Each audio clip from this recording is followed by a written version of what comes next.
Hi guys, I wanted to hop on here and do my next topic about things that I wish foster parents knew before they decided to take in foster kids. So, got my notes again. This time I'm going to be going over abuse. So, what's the definition? Definition is physical, sexual, emotional, economic, or psychological actions or threats that influence others. This includes any behaviors that frighten, intimidate, terrorize, manipulate, hurt, humiliate, blame, injure, or wound a person. Okay, and this might be shocking, but 100% of the kids that go into care have been abused. That's the whole reason why they're being taken away. They've been abused. So it says only 29% of those kids report the abuse. I'm not sure if you can guess, but 71% of the reports of the abuse come from professionals. So teachers, doctors, things like that. Now, this is kind of shocking, but it's not really shocking for me because I experienced this in some of the foster homes that I was in. But 25 to 40% of kids are abused in the foster homes. So let's talk about like some of the side effects. So side effects can physically alter your brain and your body and how they work together or just independently. PTSD, anxiety, depression, difficulty regulating your emotions, impaired brain development that manifest as behavioral issues, which a lot of the times go unaddressed, or it's just, oh, you're just acting out, or and then they go into another foster home or a different group home or whatever instead of actually addressing the issues. But so it manifests as behavioral issues like aggression, distrust, and withdrawal. They experience relationship problems, attachment issues, fear of abandonment, physical health problems like headaches, fatigue, engaging in risky behaviors, cognitive issues, deficits in memory, unable to concentrate, and academic struggles, which most of these I struggled with. And like with the academic, this is why like the schooling system needs to be addressed too. It's a whole nother issue. But when I was in school, like I would get taken away and then they just put me in whatever like grade I'm supposed to be in based on my age. Well, in some instances, we moved around so much. Like I would be in a different school 3 or 4 times. And when you're experiencing abuse, you're not in a state where you can even begin to learn. And then these problems aren't being addressed. So then you're still in that fight response. You don't trust anybody. And then if on top of that, if you're experiencing abuse in the foster home, you're definitely not going to be able to catch on. But they didn't put me in like a special ed class or something like that. I think in one of the foster homes I was, but they said like I was so advanced that I didn't need it. But at the same time, it was like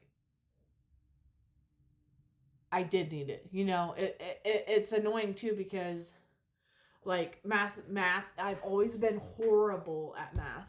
And it has been such a struggle for me to like even understand the concept of it. I'm better now that I'm an adult, but still like math multiplication I didn't learn until ninth grade, and that's because I like really cracked down and like dug in and tried to focus on it.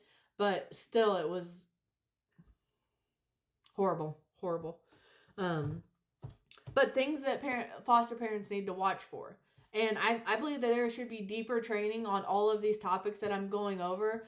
The one that I did last week was trauma, but this one's abuse. But these are things that I believe every foster parent should have deep training on. Not just you go for whatever 5 weeks, 6 weeks to classes and they're like, we need you to make sure you do this and you need to make sure you do that. And we were foster parents for a little while, and it's like so basic that if you get a kid that's been abused which 100% of them are, they're going to have issues.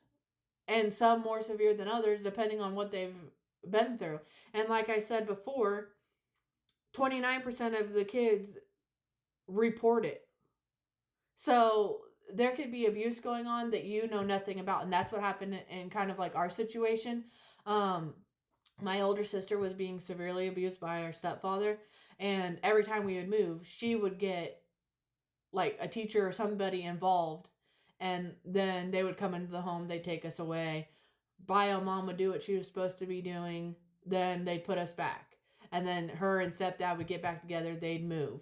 And then, like I said in the other video, they don't track county to county, state to state.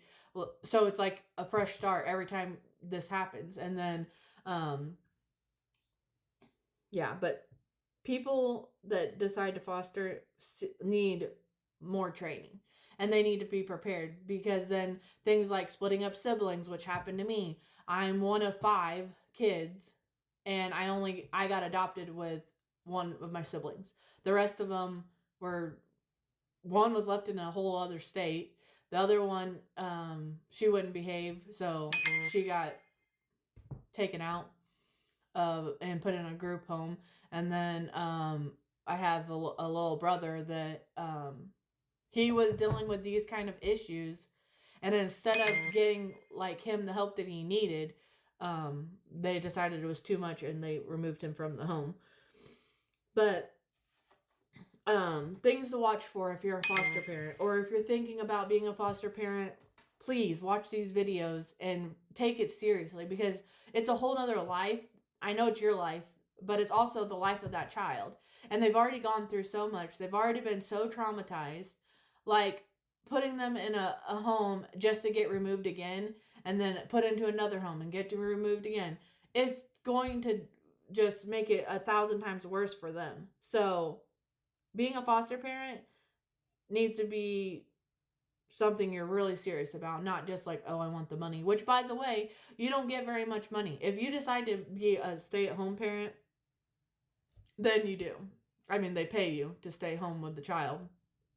But if you're working, you don't get anything. And then half the time, I know from where I live, the benefits are based on our income. So like getting WIC or food stamps or things like that, it's not guaranteed. So also something to think about. But things to watch for are changes in their behaviors, if they're withdrawing, if they have extreme behaviors, fear, regression, self-harm, changes in sleeping habits.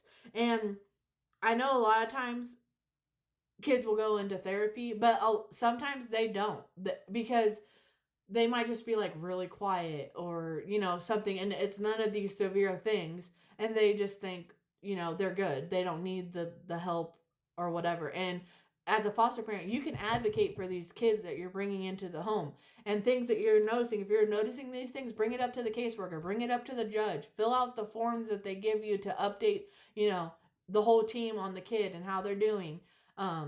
Just get involved. Be involved with the kid. Be involved in the whole situation.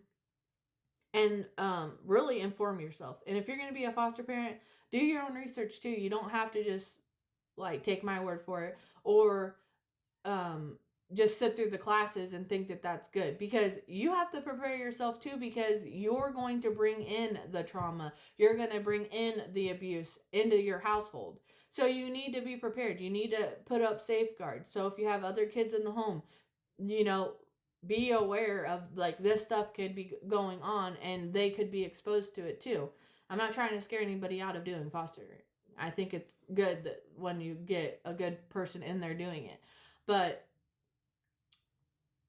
abuse is going to be guaranteed. 100% of the kids coming into your home are going to be abused in some way, shape, or form. And they're dealing with the outcome from being abused. So just be aware that trauma right now and abuse you're going to experience, and the kid that you're bringing in has experienced. So just please, please, please take it seriously when you're deciding to put kids into your home and fostering them, and just love them.